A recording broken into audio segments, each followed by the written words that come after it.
My name is Tomas Hessler. I'm a PhD student at the Center for Bioprocess Engineering Research at the University of Cape Town. This presentation will discuss the microbial ecology of biological sulfate-reducing reactor systems developed for the treatment of acid rock drainage. This process is catalyzed by a diverse group of microorganisms called sulfate-reducing bacteria, or SRB. These microorganisms use sulfate present in the ARD as a terminal electron acceptor coupled to the oxidation of a supplied electron donor. The reaction generates sulfide, which can be used to precipitate heavy metals in the ARD, or can be partially oxidized in a secondary process to form elemental sulfur, a value-added product. At SIBA, we're looking to apply this process to develop a low-cost and sustainable remediation strategy for sources of low-flow acid rock drainage. In the study, we wanted to learn as much as possible about the microbial communities of these systems and link particular SRB to reactor performance. To do this, we tested the performance of a range of reactor configurations and analyzed the resulting microbial communities. First, the continuous stirred tank reactor, a well-mixed reactor containing only planktonic free-floating microbial cells. The linear flow channel reactor, a reactor developed at SIBA which achieves passive mixing without the use of any agitation. This reactor contains carbon microfibers to provide a large surface area for microbial attachment and biofilm formation, in addition to free-floating planktonic cells in the reactor.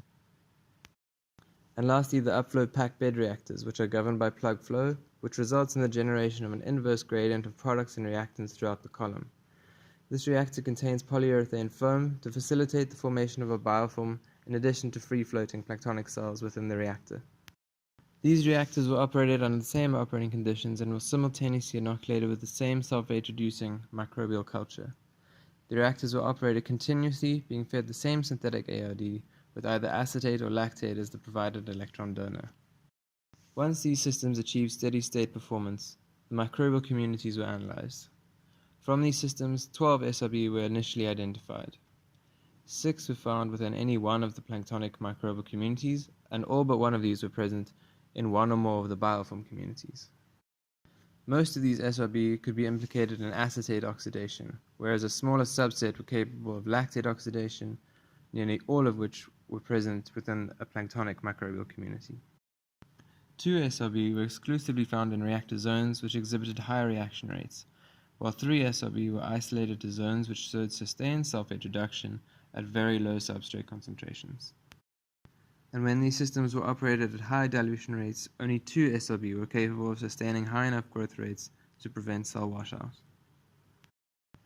This means that the choice of reactor configuration, even under the same operating conditions, has a strong influence on the resulting SRB community.